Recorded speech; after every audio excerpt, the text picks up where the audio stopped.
Total korban jiwa akibat banjir dan longsor di wilayah Sumatera kini mencapai 90 orang. Puluhan ribu di sejumlah wilayah mengungsi.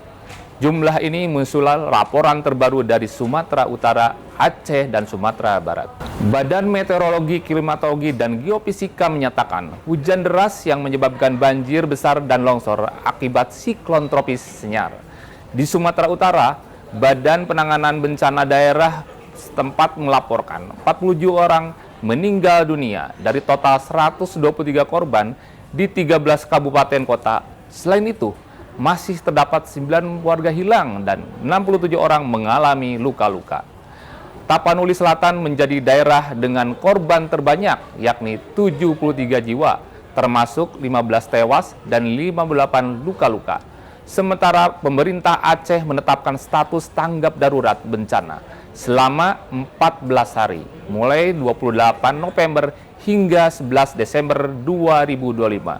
Penetapan ini dilakukan setelah banjir dan longsor meluas di 16 kabupaten dan kota. Sementara BMKG melaporkan siklon tropis Senyar di wilayah Indonesia mulai melemah. Berdasarkan pengamatan BMKG, siklon mulai masuk ke wilayah Malaysia. Dalam 24 jam, kecepatan angin maksimal cenderung menurun, meski ada potensi kenaikan secara perlahan seiring pergerakan di perairan Laut Cina Selatan. Dalam 24 jam ke depan, sampai besok pukul 7, masih terjadi potensi hujan sedang hingga lebat di sejumlah wilayah Sumatera. BMKG menyebut, hujan lebat dan sangat lebat akan terjadi di Sumatera Barat, Riau, dan Kepulauan Riau.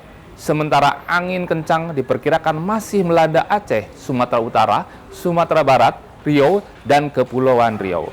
Menteri Koordinator Bidang Pembangunan Manusia dan Kebudayaan, Pratikno, mengatakan pemerintah telah mengirimkan pesawat untuk melakukan operasi modifikasi cuaca di wilayah Aceh, Sumatera Barat, dan Sumatera Utara. Perlu kita ketahui ini adalah siklon tropis Senyar yang memang sangat dahsyat.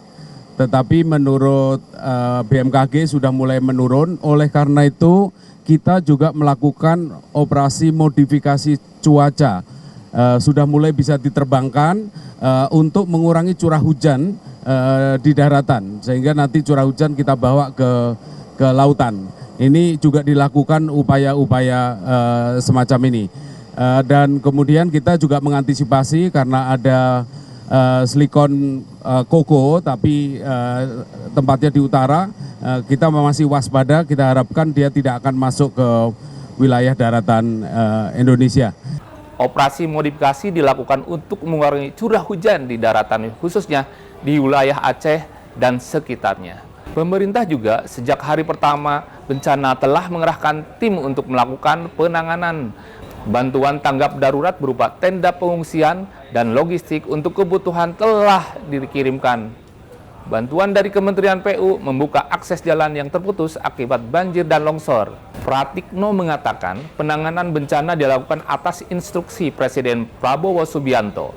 Pemerintah telah melakukan rapat koordinasi dengan kementerian dan lembaga untuk penanganan dan pengiriman bantuan. Demikian headline iNews ID. Update terus berita iNews ID. Saya Dani Dahwilani, sampai jumpa.